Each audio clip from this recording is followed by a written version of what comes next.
This is the Strada SB. It's the top of the range, road-specific bike light from Exposure Lights, a British manufacturer of bike lights in the UK.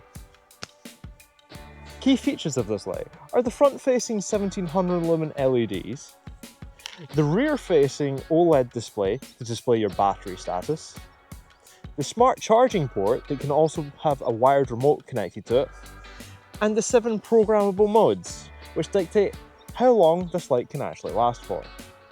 Spoiler alert, up to 36 hours. The light also supports an auto-dipping headlight function for when oncoming traffic is coming towards you, so long as you have the AKTiv, AKT4, whatever, function, which this light has. But these lights have a catch. They cost £375. My name's Claude. I'm a Scottish cyclist with far too many silly thoughts. And today, I thought I'd tell you what it's like actually owning a bike light that costs more than £300. And what happens when they break. Welcome to Odd Rides. So what is it actually like to use? Like most battery-powered lights, you'll want to actually check it before you head out. That's where the rear-facing OLED display comes in. Just click the button once, and you can check your power level. 92%. Nice. Actually attaching it to the bike is pretty easy. First, attach the wired remote.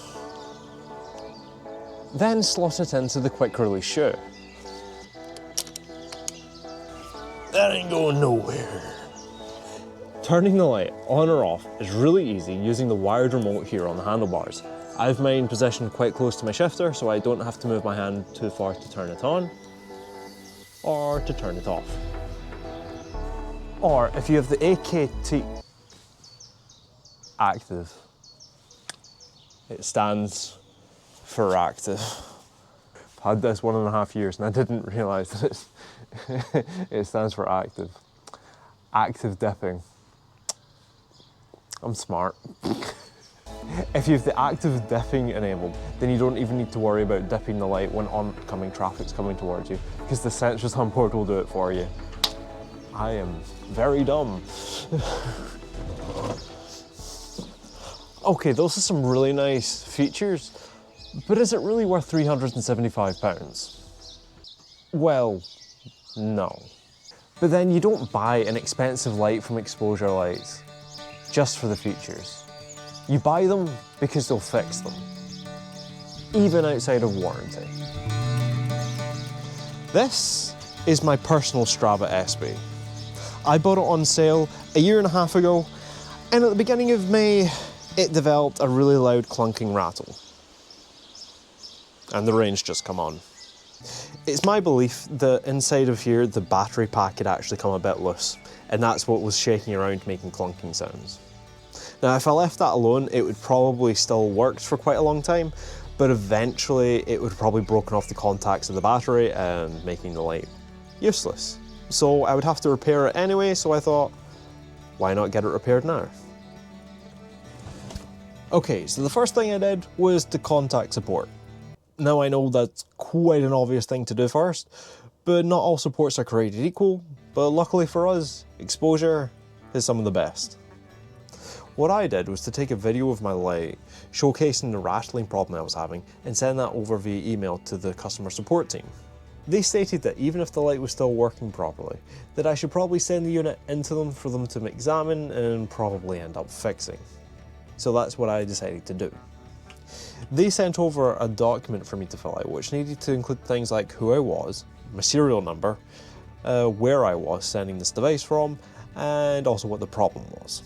Once they had received that, they emailed me back a PDF that they told me that I had to print off, or if I didn't have a printer, I could write it down, and send it off in a box to them, along with my proof of purchase. Now, they did mention that if I didn't have a proof of purchase, or the 2-year warranty had expired, I could still send in the light to have them examine it. However, they wouldn't do any repair work until an agreed upon quote had been paid, which, to be honest, is fair enough. Almost exactly 1 week later, to the hour, I actually got my light back in this box, which included this magical little piece of paper. They sent it back in a different box. I don't know if that's relevant, but they use better packaging. So the piece of paper actually details some of the things they do as part of the repair service. So there's PCB replacement, circuitry components, battery, lenses, charge ports, charger, bodywork, emitter plate, firmware, I'm assuming that's an update, and there's also a little box for other, which is what they selected for mine and put down secured internals, because that's the only real problem this light had. Overall, this has been a very positive experience for me. Not only have I got my light repaired, but I've also got peace of mind that they'll actually do a lot of other types of repairs. There was a small part of me was like, would they only change a battery? But no, they seem to actually do a lot of repair work. A novel in this day and age. So at the hefty price, would I say it's worth it now that I've gone through trying to get it repaired? 100% yes.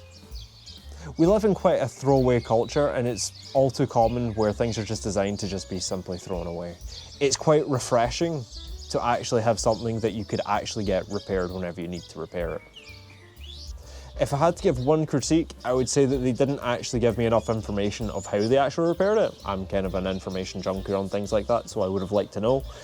But then again, there's a lot of what's probably complicated hardware in here for like the auto dipping and stuff. So it's probably best that someone who has no technical expertise does not try to get into this and tear it apart.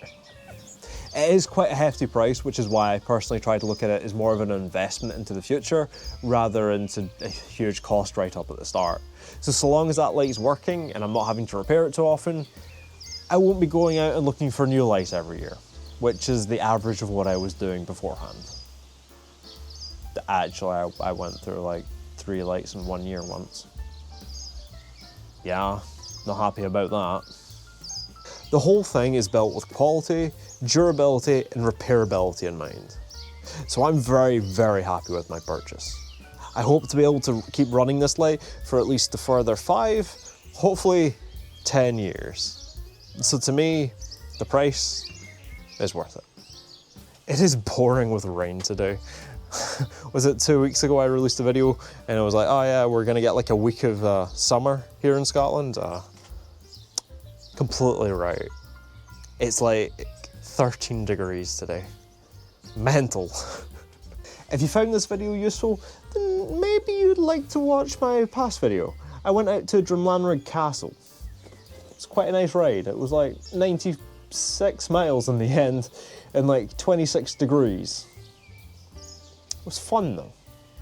I'm planning to do more reviews like these on devices that I've owned for a long time and have a firm opinion on. So if you would like to see that, maybe consider subscribing to the channel. I've been Claude, you've been watching Odd Rides, and I'll see you again in another video. Okay, bye.